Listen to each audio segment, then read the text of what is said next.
গরু গোশের কালো ভুনা করার জন্য কিন্তু হাড্ডি ছাড়া মাংস নিতে হয়।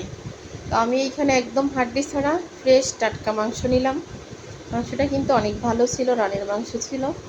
আর 1 পিস তেল নিচ্ছি, আর সবগুলো কিন্তু একদম ফ্রেশ সলিড মাংস দেখেন। তো আমি আজকে যেহেতু কালো ভুনা করবো, হাতে মাখায় রান্না করিনি। আজকে মশলাটা সুন্দর করে কষাই নিয়ে আবার পানি দিয়ে আরও ভাজা ভাজা করে কষাই নিচ্ছি। কষাই কিন্তু মাংসটা দিয়ে দিচ্ছি। দেখেন কালার দেখলেই বুঝতে পারবেন কতটা সুন্দর করে আমি কষাই নিচ্ছি।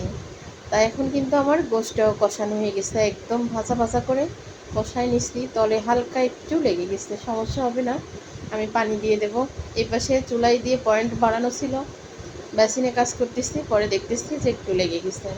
এটাতে কিছু হবে না, কারণ বেশি লাগলে গন্ধ হয়, আর এটা হালকা লাগিছে না। পানি দিয়ে দিচ্ছি, একদম অল্প পানি দিচ্ছি, কারণ আমি যেহেতু কালো ভুনা করবো আর পানি দেবো না। আমার গোশ সিদ্ধ হয়ে গেছে। এইবারে সুন্দর করে কাইখে সব কিছু একদম সমান করে দিয়ে হালকা পয়েন্ট কমায়ে চুলার উপরে রেখে দেবো। এইভাবে হতে হতে একদম পুরা কালো কালো ভুনা হয়ে যাবে, তখন কিন্তু নামিয়ে ফেলবো। তো রান্নাতে ছিল আজকে চাপা শুটকি ভর্তা, গরু গোশের কালো ভুনা, আর আমের আচারগুলা কালকে বানানো হয়েছে, উঠানো হয়নি।